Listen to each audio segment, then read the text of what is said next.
Shall we do some makeup together? I've already applied my brows and my eyeshadow primer.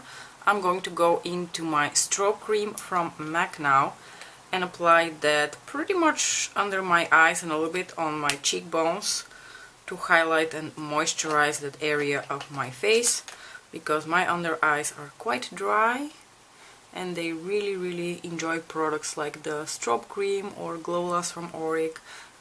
Basically the only two products that I ever use in that area of my face. I'm going to apply the tiniest bit here. You can definitely use just your fingers in order to apply this product, but I am going to use my little brush here from Sonia G because I love this brush. I use it on the daily. Now I'm going to grab my concealer, and today I'm going to take my First Aid Beauty Bendy Avocado Concealer. This is in the shade 2 Fair, and apply that underneath my eyes. I recently filmed a video where I swatched all of my foundations and concealers, and I don't know if you're interested, I can link that up in the cards for you to watch, but this was one of the products that I swatched there. I'm going to blend that out. So what's new with you guys? I got my first jab 2 days ago. I got a Pfizer, and honestly I didn't even feel it. So I went to the place where they put the vaccines, and it's literally like in the middle of the forest in a huge tent. And I have hay fever, and I've started to like experience light hay fever symptoms, and on the day of the vaccine I was like freaking out that I have to be in the middle of the forest. It was a very rainy day, but I was freaking out because I thought, oh no, if I go into like a real like sneezing situation over there and they turn me away, I'm going to be so mad. So I decided to take some antihistamines before I went. I think this time was okay. I'm a little bit more worried about the second jab, which will be on the 21st of June. June is usually the worst time of the year for me in terms of hay fever. Maybe not this year because it's been extremely cool and extremely rainy and unpleasant here, so maybe at least that will be the upside. I'm taking my Pat McGrath foundation, by the way. I'm going to apply a squirt of that. Then I'm going to take like the tiniest droplet of my Hourglass Seamless Liquid Finish foundation. And by the tiniest droplet I really mean the tiniest little droplet, without applying too much, because that Hourglass foundation immediately just gives so much coverage. It's insane. I'm going to take my little sponge here. I have started to use my sponge again for applying foundation, because for the last few months I've been using primarily my brushes to apply foundation, but you know what? For the most part of my makeup career I've been enjoying sponges more than brushes, so I thought, hey, let's give this a try. And you know what? I still really enjoy using sponges to apply my foundation. So as I was saying, I went to get my first jab, and I sat down. She was like, okay, you're getting a Pfizer from me. And then before I know it, I was like kind of looking around. I felt like a little bloop here in the... I told her to do it in my left arm because I use my right hand for pipetting, and I thought it's probably not very handy if I have muscle pain in my arm for the next 2 days on the right side. So as I was like looking around, kind of like this around the room, she was like, okay, now you're done, you can go. And I was like, what? That was it? I didn't even feel that. So that went really easy and really quickly. Now I'm going to take the Pat McGrath Labs Sublime Skinish... Why do I always do that? Sublime Skin Fetish... No, Skin Fetish Sublime Perfecting Setting Powder. Jesus, that's a mouthful. Not my favorite powder. Not for any other reason, I just don't really enjoy loose finishing powders as much. And I'm going to try to apply a like little layer of that, especially here around my T-zone, where I tend to, you know, sweat a bit more, and here on my chin and around my mouth, where the stupid mask usually makes me sweat a lot. I'm curious, for those of you guys who already got the vaccine, which one you got, and did you experience side effects like experiencing a little bit of those like flu-like symptoms? I know that one of you experienced it a little bit after the AstraZeneca shot. My parents actually were also feeling slightly unwell after the AstraZeneca shot, but I have so far not experienced anything. I think it might also have to do with the fact that the RNA vaccines tend to give more side effects after the second jab, so we will see. But I was fully prepared to like have to stay at home for a few days because I'm feeling unwell. Luckily that hasn't been the case. Taking my Milk Makeup bronzer because I'm boring AF and I just really enjoy using this bronzer. With my little Wayne Goss brush here. I am not a huge fan of using this brush for my foundation because I feel like it takes quite a while to buff it so that it doesn't look streaky, just because of the way the bristles on this particular foundation brush are. I just feel like, especially with the formulas that I have, which are a little bit more liquid because I prefer more sheer foundations, this particular brush is not the best because it tends to apply them quite streaky, not in the sense that they stay streaky on my face. I can buff them in after a while, but it just takes a little bit longer than I would have liked to. For blush, I'm going to take one of my Daniel Sandler watercolor liquid blushes. I'm going to give that a real good shake. I had a little bit of like muscle pain, especially yesterday, but like nothing too dramatic. I'm going to take a little droplet of this blush and buff that onto my cheeks. I have a dedicated video on my Daniel Sandler liquid blushes. I can also link that up in the cards for you in case you have not seen it yet. But I absolutely love, love, love, love, love the formula and the finish on these blushes because they have the most beautiful natural finish. I have a set. I don't really have any of his like individual blushes. I bought a set on Look Fantastic around Christmas, which contains a peach blush, which is the color that I used today, a pink blush and 2 highlighters, and I'm going to show you the highlighters in a second. So for my highlighter, like I said, I'm going to take these two from Daniel Sandler, which are a color that pretty much is like my skin tone, so I don't really get much like color from it. It's just like this beautiful like luminous like light when it hits my cheekbones. This one is a very light champagne shade and it's quite light for me, so I'm going to mix the two. So as I was saying, please guys do share if you've already had the vaccine. Did you experience any side effects? How were they? Did you already have your second shot as well? I think in some parts of the world people are already getting their second shot. We here are a bit behind. I'm going to now mix the two, by the way, like this together, just on the back of my hand. And then use my finger to apply on my cheekbones. And again, the brush from Wayne to just lightly buff together with the blush on my face, and they just look so beautiful and natural. I love the formula on these. Our Minister of Health here has promised us that by the end of June everyone who wants to get a shot will have gotten at least one, and I hope he's not lying to us. It seems like maybe they will pull it off.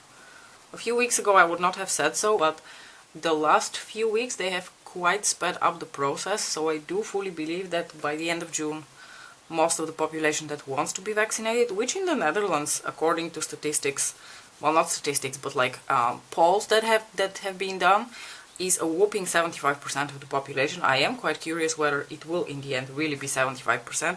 I think we will be more than happy if it's 60. For the eye look today, we are doing sort of like a pastel spring inspired look. I have pulled out 3 palettes over here, and I am actually going to start with Statuesque first because I just want something as neutral as possible through my crease. And I feel like the blending out shade in one of the palettes that I have is not going to work for what I have in mind. So I'm just going to take my little Statuesque single over here and apply that to carve out my crease.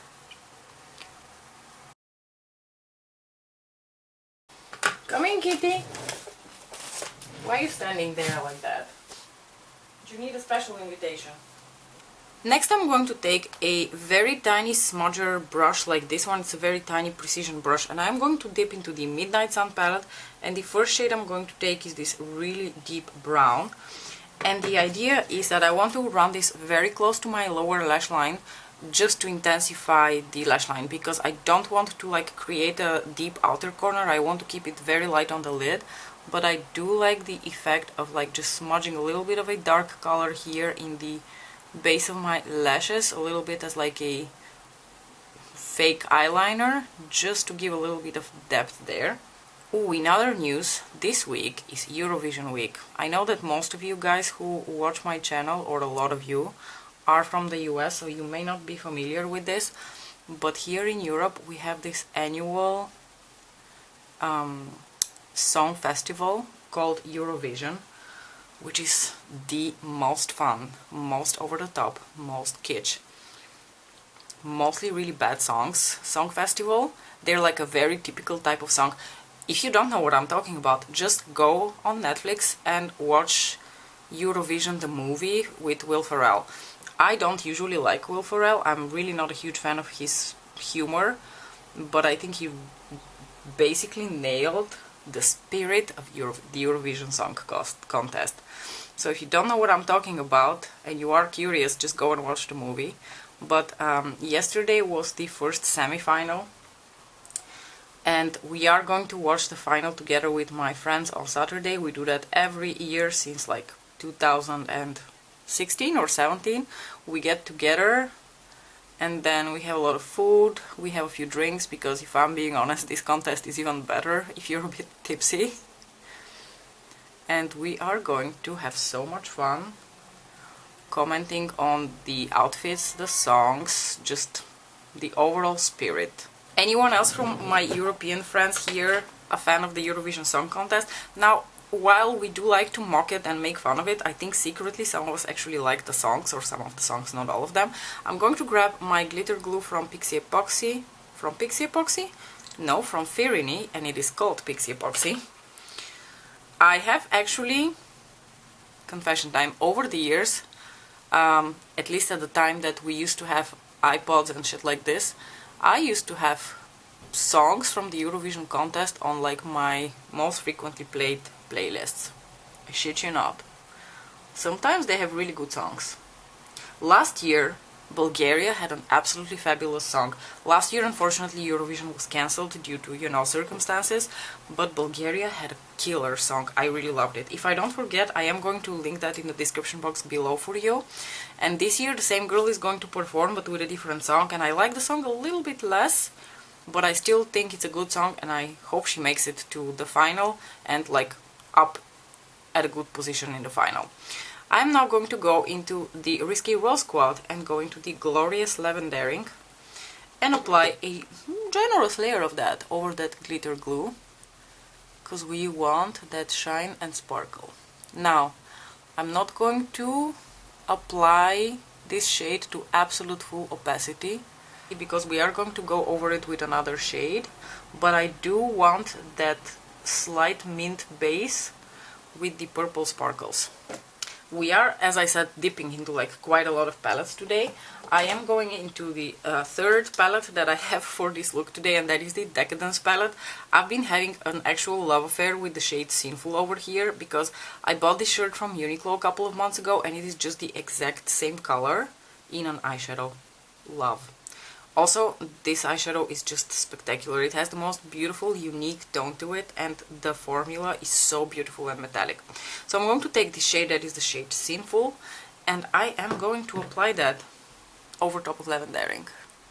And you might think that I'm ruining Lavendering, but I am not, because in fact, those pink sparkles are going to shine through from underneath, and they're going to give such a nice effect to Sinful. This combination once again reminds me of a indie eyeshadow that I used to own many years ago. It was an eyeshadow from Darling Girl, which had this exact same tone of sage green, and it was loaded with like pinky purple sparkles to it. You have no idea how happy it makes me that I'm able to recreate these like indie eyeshadows, because they were some of my favorites. They were so unique, and nobody really makes these kind of colors. So the fact that I'm able to recreate them with Pat really makes me happy. I've cleaned off my little brush here, and I'm going to now take the Midnight Sun palette again, and this sort of like peachy nude, I think that's what it's supposed to be. And that's going to go into the inner corners of my eyes, right here, to just brighten up everything even more. If you guys did watch the first semi-final yesterday, did you already have some favorites? I can tell you which mine are. I really liked the songs of Belgium and Israel. Those were my top two faves. For my lower lash line, I'm going to first apply this Kiko eyeshadow stick. It's a dual eyeshadow stick from a summer collection some years ago. I'm so sorry, but basically I'm going to take this lilac shade and apply that in my waterline. And then go back into the Midnight Sun palette and this gorgeous shade over here. I really love this purple because, as I have come to realize, Mother hasn't really made that many cooler toned purples. This may actually be the only like true cool toned purple that I can think of, or one of the very few. And I'm going to apply this here in my waterline and run it here on my lower lash line as well. And I am finally going to go once again into the Midnight Sun palette, take this shade and just apply the tiniest bit of that here into the inner corner for some extra pizzazz. So here is a close-up. I'm hoping that you can see a little bit better what I meant before with the sparkles of lavendering coming through from underneath in full. And just in case natural light wasn't doing it, here is how it looks like.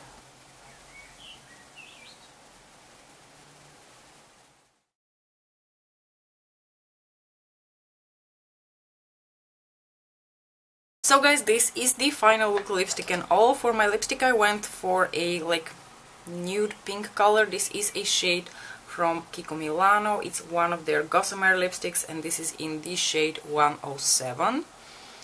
And over top of that, what did I use? Of course, the Lust Gloss in Lavendering from Pat McGrath to match up a little bit with the eye look.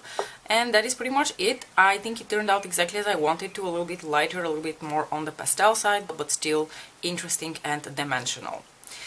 As usual, thank you so much for watching. Don't forget to let me know what you thought about the look. If you're following Eurovision, don't forget to let me know which your favorite songs are so far. And I'll see you in my next video. Bye!